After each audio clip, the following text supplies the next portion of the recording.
The most beloved leaning building on Earth has been falling over for 840 years. Not dramatically, not all at once. Just quietly, persistently, 1 millimeter per year, like a structure that has somewhere better to be and is being extremely polite about leaving. By 1990, the Leaning Tower of Pisa was tilting at 5.5 degrees from the vertical and accelerating. A commission of 30 of the world's best structural and geotechnical engineers assembled in Rome, some of the finest minds of their generation, and delivered a verdict. The tower had approximately 100 years before it collapsed. That was the optimistic reading. Their first attempt to save it in 1993 involved attaching 800 tons of lead weights to one side. In a single night, the tower lurched further in the wrong direction by 2.5 millimeters, roughly twice its average annual movement. The weights were quietly removed. Nobody mentioned them publicly for several years. The building that has been photographed more than almost any other structure on Earth was, in 1993, being made worse by the people trying to fix it. This is the story of the Leaning Tower of Pisa. But more importantly, this is the story of the man who finally saved it, the revolutionary technique he fought for 6 years to be allowed to try, and what that technique has done for preservation engineering around the world ever since. The year is 1173. Pisa is not the sleepy tourist city it is today. It is a maritime republic, one of the most powerful trading states in the Mediterranean, with its own navy, its own trade routes, and the financial confidence that comes from controlling both. The Pisans are, to use a precise historical term, showing off. The Piazza dei Miracoli, the Square of Miracles, was to be a civic and religious statement, a cathedral, a baptistery, and a campanile, a bell tower, that would tell the world exactly what Pisa thought of itself. Construction began on the 8th of August 1173. The chronicler Nicola Pisano wrote down the date, which means we know it with more certainty than we know the birth dates of most medieval rulers. What Nicola Pisano did not write down, possibly because the concept of geotechnical survey had not been invented, was that the ground on the southern side of the building site was significantly softer than the ground on the northern side. The ground beneath Pisa is alluvial coastal sediment, layers of clay, sand, and silt deposited over millennia by river systems and the sea. It is, in modern engineering terms, the kind of substrate you assess using ground-penetrating radar and cone penetration testing before committing a 14,000-ton marble tower to it. In 1173, the builders had experience, optimism, and locally available marble. The tower began leaning before the third story was complete. Here is where the story takes its first improbable turn. Pisa's inability to stop going to war with its neighbors. The city fought conflicts with Genoa, Florence, and Lucca at regular intervals throughout the medieval period, meant that construction of the tower was interrupted multiple times. Work stopped for nearly 100 years between the early phases. And that involuntary pause was almost certainly what saved the tower from collapsing before it was finished.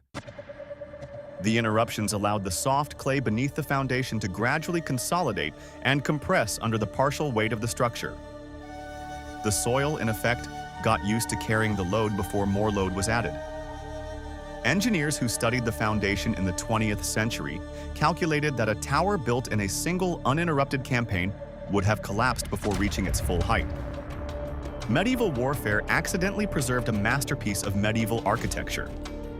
That is either a profound irony or the universe's way of making a structural engineering joke. For the next 600 years, the tower did what all leaning things eventually do. It kept leaning. By 1990, the tilt was 5.5 degrees and accelerating. Engineers were calculating the date of collapse. Then a professor of soil mechanics at Imperial College London, a man named John Burland, proposed something that the rest of the committee found alarming. Burland's idea: drill at a shallow angle underneath the north foundation, the high side, and extract small quantities of soil. By carefully removing material from under the higher end, he argued, you could allow that side to sink gradually, bringing the tower back toward vertical fraction by fraction. Not enough to destroy its famous lean, just enough to stop it accelerating toward catastrophic failure. The committee rejected this idea, twice. The proposition of drilling under an 850-year-old UNESCO World Heritage marble monument using a technique never tested at this scale struck most of the committee as exactly the kind of experiment that ends with a very expensive pile of medieval stone lying flat in a piazza. John Burland had to fight for years to be allowed to run even a small trial. In 1999, after years of committee arguments, failed lead weight experiments, and a provisional trial that validated his theory, John Burland was finally permitted to begin the full soil extraction program. Working from outside the tower on the northern side, his team inserted a series of hollow steel tubes at carefully calculated angles beneath the foundation. Through these tubes, working a few cubic centimeters at a time, they removed soil, continuously, for 2 years, while the world's most photographed building sat directly above them. The monitoring system was complex. Alongside Burland, Italian geotechnical engineer Carlo Vigiani, professor at Naples and one of Europe's leading experts in soil structure interaction, oversaw the geotechnical monitoring program. Committee chairman Michel Jamiokowski, professor at Turin's Polytechnic, managed the overall operation with a forensic attention to data. Tilt meters, settlement gauges, and precision survey instruments recorded every fraction of movement in real time. If the tower moved unexpectedly, the extraction stopped immediately. Over the course of the operation, Burland's team removed a total of 38 tons of soil from beneath an 850-year-old marble monument. The tower moved back by 46 centimeters at its top. The tilt reduced from 5.5 degrees to 3.97 degrees, approximately what it had been in 1700. The rate of ongoing movement dropped to effectively zero. In 2001, the International Committee for the Safeguarding of the Leaning Tower of Pisa announced the tower stable for a minimum of 200 years. The building that had been slowly failing for 840 years had been given a new structural life that would carry it to the 23rd century. At the press conference, someone at the back asked whether the tower was now less leaning. The answer was yes, slightly. An Italian newspaper ran the headline, "Ci hanno rubato la torre." They have stolen our tower. The tower had been simultaneously saved and criticized for not being dangerous enough. Italian civil engineering was now operating at peak emotional complexity. What John Burland, Carlo Vigiani, and Michel Jamiokowski developed over those 2 years in Pisa was not just a solution to one building's problem.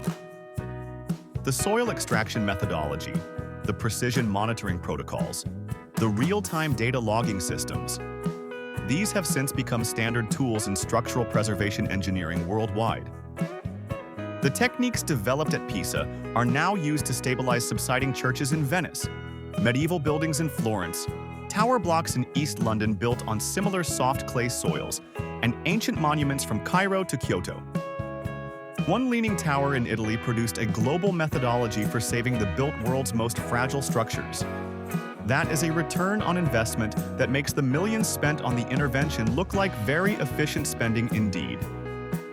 The building that started falling in 1173 will now stand until at least 2200.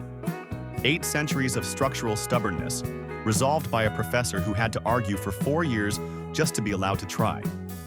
The engineering community's willingness to question existing assumptions and fight for unconventional solutions, even unpopular ones, is exactly the attitude that makes the built world progressively safer with every generation of engineers that passes through it.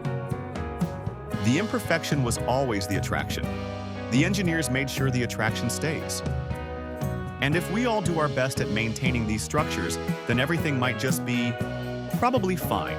Like and subscribe and stay tuned to Probably Fine Construction for more building history, insights, and content every week.